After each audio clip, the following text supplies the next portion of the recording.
Bien, ahora sí, estamos compartiendo la misma pantalla que dice eritrocitos. ¿Me confirman, por favor?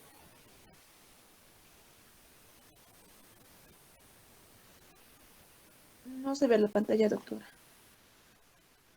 La pantalla no hay, entonces vamos a compartir.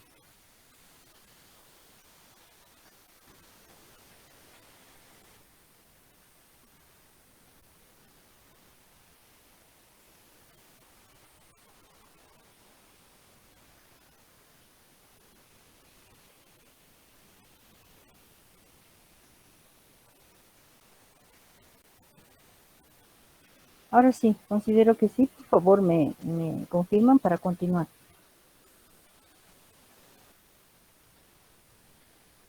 Sí, doctora, ya se presenta la pantalla. Gracias. Muy amable, muy amable. Ahora sí continuamos y con las disculpas que el caso amerita. Bien, resumimos entonces. Los glóbulos rojos son un tipo de células que existen en mayor cantidad en el organismo a nivel de circulación sanguínea. Son pequeños, miden de 7 a 8 micras, no tienen núcleo, no hay orgánulos citoplasmáticas. Su función importante es transportar oxígeno a nivel del sistema vascular dirigidos hacia los tejidos, gracias a una proteína que se llama hemoglobina, que se constituye en un componente de valoración en la serie roja de un hemograma laboratorial, ¿ya? Además, también participa en el equilibrio ácido básico y en la excreción de dióxido de carbono, ¿no? O transporte. Habíamos dicho que del tiempo de vida media de los glóbulos rojos, más o menos entre 90 y 120 días, el 90%, o sea, la mayoría de estos glóbulos rojos cuando termina su tiempo de vida son fagocitados por la médula ósea, pues también por el vaso y el hígado, ¿no? Y una pequeña cantidad van a ser descompuestos y se van a excretar eh, como cantidades de hemoglobina, y eso a nivel del sistema circulatorio, ¿no? Glóbulos rojos. Bien, doblamos la página y empezamos a hablar de lo que son los leucocitos, que serían los otros tipos de células que se tienen que estudiar en la sangre, ¿no? Son glóbulos blancos, tienen otro nombre, son un poquito más grandes que los glóbulos rojos, entre 10 a 12 micras en promedio, porque algunos miden más, tienen 18 micras, van a encontrar en literatura. Básicamente se originan también a nivel de la médula ósea, como habíamos dicho, y va a circular también por los tejidos linfáticos del organismo. Tiene una característica importante que existen tipos de glóbulos blancos de manera fisiológica, a diferencia de los glóbulos rojos, solo hay un solo tipo. En este caso son tres subtipos. Hablamos de los granulocitos. ¿Por qué llamamos granulocitos? Porque en alguna literatura van a encontrar, es que tienen granulaciones a nivel del citoplasma, ¿ya? Luego está el grupo de los linfocitos, monocitos. En mucha literatura van a encontrar que estos granulocitos incluyen a tres tipos, como se lo menciona, neutrófilo, eosinófilo y basófilo. Y también se llaman polimorfonucleares porque tienen más de un núcleo. O sea, no se sorprendan si encuentran también de esa manera. Y los linfocitos y monocitos lo agruparíamos en el grupo de los agranulocitos, o sea, los que no tienen granulaciones, y algunos los llaman mononucleares. ¿Por qué? Porque tienen un solo núcleo, ¿ya? Entonces pueden encontrar con esa variedad en la literatura. A ver, veamos.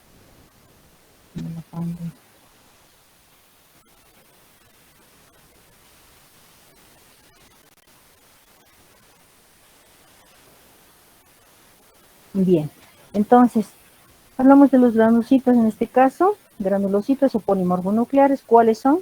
Estos tres: neutrófilos, tiene también otro nombre, se llama segmentados, eosinófilos y basófilos, no nos vamos a olvidar. Actúan como mecanismo de defensa los glóbulos blancos, ¿se acuerdan? En una de sus funciones. Y esto lo va a hacer mediante la fagocitosis. Este es el proceso por el cual tres tipos de células actúan como mecanismo de defensa frente a un cuerpo extraño, que podría ser bacteria, virus, lo que fuera. Linfocitos. Los linfocitos son glóbulos blancos también, y su proceso como mecanismo de defensa lo ha de realizar gracias a un proceso de inmunidad produciendo anticuerpos, ¿ya? Desde han debido escuchar, tenemos 5 tipos: la IgA, IgE, IgM, IgG. En este último tiempo hemos visto por lo del COVID-19, la mayoría de ustedes se ha debido familiarizar, porque cuando el paciente llegaba a la primera semana, pues tenía presencia de IgM, a la segunda y tercera semana se veía aumentos considerables de la IgG, serían inmunoglobulinas, ¿no? De esa manera actúa como respuesta frente a un agente causal del sistema inmune, ¿no? Hablamos de anticuerpos. Entonces, lo va a hacer a través, en este caso, los linfocitos, a través de anticuerpos, pues las diferentes inmunoglobulinas, a lo cual nosotros vamos a llamar inmunidad humoral o puede actuar directamente sobre las mismas, llamadas también inmunidad celular. Los monocitos, ¿cómo lo han de ser? Los monocitos, el mecanismo de defensa lo ha de hacer también mediante la función fagocítica, y eso a nivel de la sangre, ¿no? Porque también se encuentran en tejidos, y a nivel de tejidos ha de ser con la función macrofágica, ¿no? También van a intervenir en los procesos de inmunidad modulando alguna de esas etapas. O sea, prácticamente la función de los glóbulos blancos son muy importantes frente a procesos inflamatorios, infecciosos de cualquier situación. ¿Ya? Eso está claro, es bueno que lo tomen en cuenta. ¿Por qué es importante que estemos tocando esto? Porque lo vamos a ver en un hemograma. Al hacer el análisis del hemograma, esto corresponde a la serie blanca y vamos a hacer un conteo de leucocitos para ver con cuántos está el paciente y vamos a ver los tipos de leucocitos a los que vamos a llamar fórmula leucocitaria o recuento diferencial. Eso es importante que lo consideren en un momento, ¿ya? Bien, entonces ahora vamos a ir escribiendo uno por uno. Ya habíamos hablado de los granulocitos, quienes eran los neutrófilos y segmentados, eosinófilos y basófilos, ¿ya? ¿De qué se caracterizan estas células? Si observamos nosotros, aquí tenemos los de tres tipos, ya con más cuidado, ¿no? Este es el neutrófilo segmentado, eosinófilo y basófilo. Ambos son, o sea, los tres son esféricos, ¿no? Se caracterizan porque tienen núcleos multilobulados, pero son, eso hace que se los pueda diferenciar, ¿no? Se caracterizan también los tres porque son fagocitos. Ahora en sus gránulos llevan gránulos llevan a nivel del citoplasma, ¿no? Por eso se llamaban granulocitos, ¿recuerdan? Y ahí tienen ciertos componentes químicos o ciertas enzimas que van a ayudar a poder actuar como mecanismo de defensa frente a microorganismos. Prácticamente los van a descomponer a estos microorganismos, hablando de virus, bacterias, ¿no? Aquí está un neutrófilo entonces. Núcleo de 3 a 5 núcleos. Si contamos 1, 2, 3, 4, 5, es normal que encontremos, pero pueden haber más de estos a lo que llamamos hipersegmentación del neutrófilo, que ya eso es, si bien no es, podríamos decirlo, no es una alteración, y eso ya es no es normal encontrar, ¿no? Podríamos relacionar con una anemia megaloblástica, por ejemplo. El eosinófilo. Si vemos el neutrófilo anteriormente aquí, tiene granulaciones finas, ¿no? A diferencia del neutrófilo, que tenía 3 a 5 núcleos. El eosinófilo en este caso tiene 2 solamente, y sus granulaciones a nivel de citoplasma son de color rojo, ¿ya? Por eso se llama eosinófilo, ¿ya? En el caso del basófilo, también es esférico, tiene 2 a 3 núcleos y sus granulaciones son oscuras de color azul. Cada una de estas células es muy característica porque cuando se hace un conteo, un recuento en el hemograma, en la serie blanca, nos va a indicar siempre algo. Por ejemplo, si hay neutrófilos elevados, yo voy a llamar neutrofilia, y esta neutrofilia es característica de infecciones a nivel sistémico, de origen bacteriano o agudo, ¿no? Por ejemplo, en una neumonía, en una apendicitis o un abdomen agudo, una peritonitis, ¿no? Eosinófilo. El eosinófilo se ha de elevar, y a lo que voy a llamar eosinofilia, básicamente en infecciones parasitarias o reacciones alérgicas, o en caso de que el paciente presente un asma, por ejemplo. Basófilo. El basófilo también se ha de aumentar y yo voy a llamar basofilia. Están escuchando nuevos términos que tenemos que irlos ya aprendiendo para que de ahora en adelante podamos hablar con una terminología, ¿no? En este caso van a participar también en reacciones alérgicas de hipersensibilidad, ¿no? Entonces, miren la importancia de poder estudiar este componente celular que serían los glóbulos blancos y los tipos de glóbulos blancos, porque es importante en casos de inflamación y procesos infecciosos en el individuo. Ahora hablamos de los mononucleares o de los monocitos y linfocitos, ¿no? En este caso tenemos un monocito, observamos, es una célula un poquito más grande que un linfocito, tiene un núcleo arreñado cerebroide. Básicamente este monocito tiene una característica de manera que va a participar en procesos inflamatorios de origen crónico. Ha de ser el recuento aumentado, o que yo voy a llamar monocitosis, por ejemplo, en infecciones crónicas como la tuberculosis, ¿ya? Tuberculosis pulmonar sobre todo. Tengo el linfocito, es básicamente una célula cuyo núcleo es mucho más grande en relación a su citoplasma, ¿ya? Y este también ha de participar en la respuesta inmunitaria, como habíamos dicho hace un momento atrás, ¿no? Formando anticuerpos, y un aumento, lo vamos a llamar linfocitosis, ¿ya? Un aumento de ellos. Y esto es propio de ver en infecciones de origen bacteriano, de origen crónico, y también se puede ver en la recuperación de los procesos virales. Voy a volver a hacer hincapié en este último tiempo que hemos estado viendo el problemas de COVID. Básicamente, si realizaríamos un hemograma de un paciente, en verdad se encuentra en la forma leucocitaria de la serie blanca de un hemograma la presencia de linfocitos incrementados entre la primera y la segunda hasta la tercera semana, ¿no? Entonces esto es evidente, ya lo vamos a ir analizando en la parte práctica. Bien, y hemos estudiado los glóbulos blancos. Ahora nos toca ver lo que son las plaquetas o los fragmentos celulares, ¿no? Las plaquetas también son importantes porque van a participar en hemostasia. Entonces, todas estas células cumplen una función determinada en el organismo, por lo tanto, ahí radica su importancia de poder estudiarlos, cuantificarlos, relacionar con los valores de referencia, si son menores o son mayores, y relacionar con alguna otra patología, ¿no? Y adoptar terminología también. Entonces, las plaquetas o trombocitos son nada más células, fragmentos celulares, como les decía. ¿Dónde van a estar presentes? En la médula ósea y se llaman megacariocitos. Aquí está, estos son los glóbulos rojos y si volvemos a contar, veamos, aquí tenemos 3, 4, 5, 6, 7, 8, 9, tenemos 10 plaquetas y esta que será es una macroplaqueta, ¿no? Una plaqueta grande. Entonces, cuando el laboratorio reporta un hemograma, tiene que contar el número de plaquetas para saber cómo está la fusión hemostática en este paciente, ¿ya? Se caracterizan porque no son células íntegras, son fragmentos celulares, solo tienen una membrana, pero no tienen núcleo.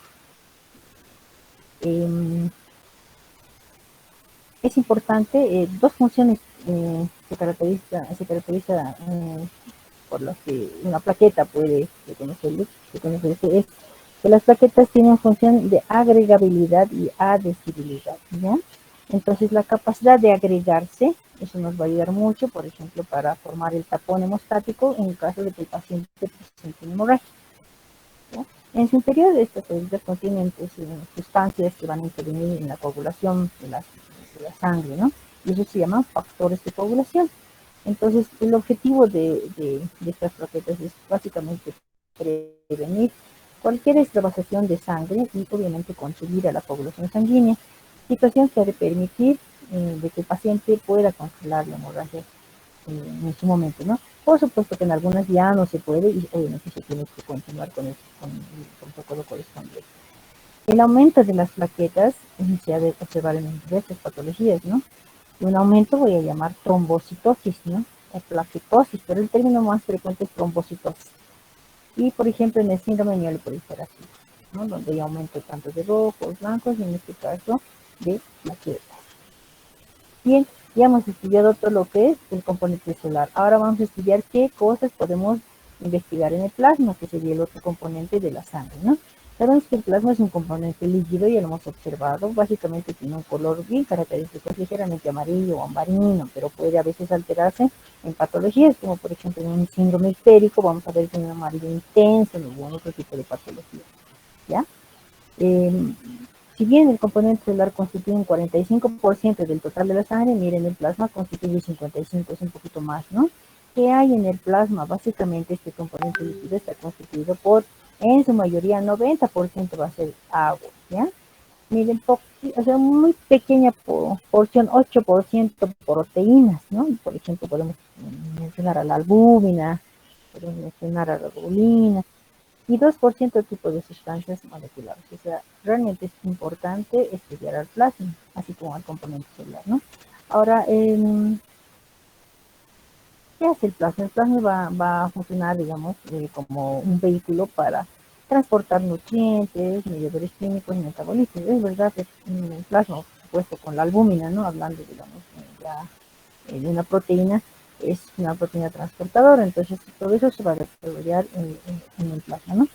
Ahora, ¿qué es lo que tiene, habíamos dicho hace un rato, que ese 8%, porque el 90% era agua, ¿no? Ese 8%, por ejemplo, tiene, ¿no? Glúcidos, como un carbohidrato, hablaríamos de la glucosa, lípidos, como ustedes ya se van a familiarizar, hablamos de colesterol, HDL colesterol, LDL colesterol, VLD colesterol, que son lipoproteínas de alta, baja, muy baja densidad, y los triglicéridos.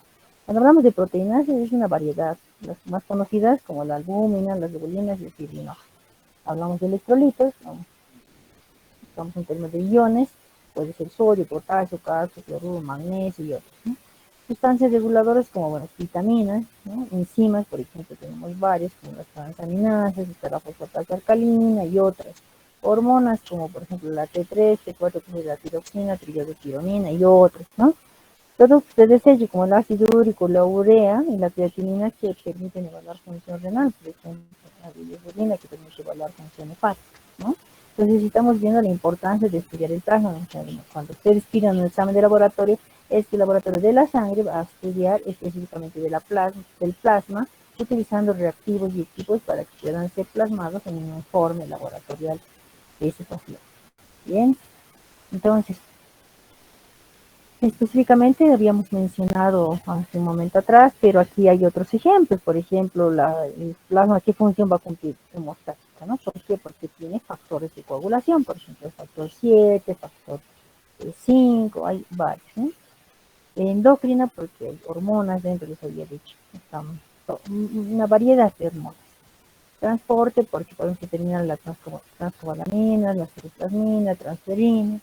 De defensa, como habíamos mencionado, porque podemos cuantificar en este soroplasma, por ejemplo, inmunoglobulina G, inmunoglobulina M, en caso de producir infecciosis, ¿ya? Una función de catálisis, porque también se pueden determinar enzimas, están las proteínas, ¿no? Entonces, básicamente, el plasma, ¿para qué nos va a ayudar en el organismo? En esencia, contribuye a la regulación del pH, mantiene de 7.35 a 7.45, digamos en promedio 7.4, ¿no? Transporte de gases respiratorios, entre dióxido de carbono, participa en el equilibrio, equilibrio electrolítico, ácido base también, y sabemos que es rico en proteínas plasmáticas y va a contribuir a la regulación osmótica de los líquidos corporales, la calidad plasmática, ¿no? ¿Recuerdan? Bien, entonces, en su totalidad, la sangre, ¿qué función tendría entre el plasma y el componente celular? Miren, una función respiratoria, nutritiva, hormonal, excretora, reguladora de la temperatura corporal, inclusive mantenimiento del volumen intersticial, del pH, su función de defensa hemostática. De ahí radica la importancia de poder estudiar la sangre en un paciente. Por lo tanto, al ingreso de su paciente al área de emergencias o en consulta externa, como vean ustedes, tienen que elaborar su historia clínica, le darán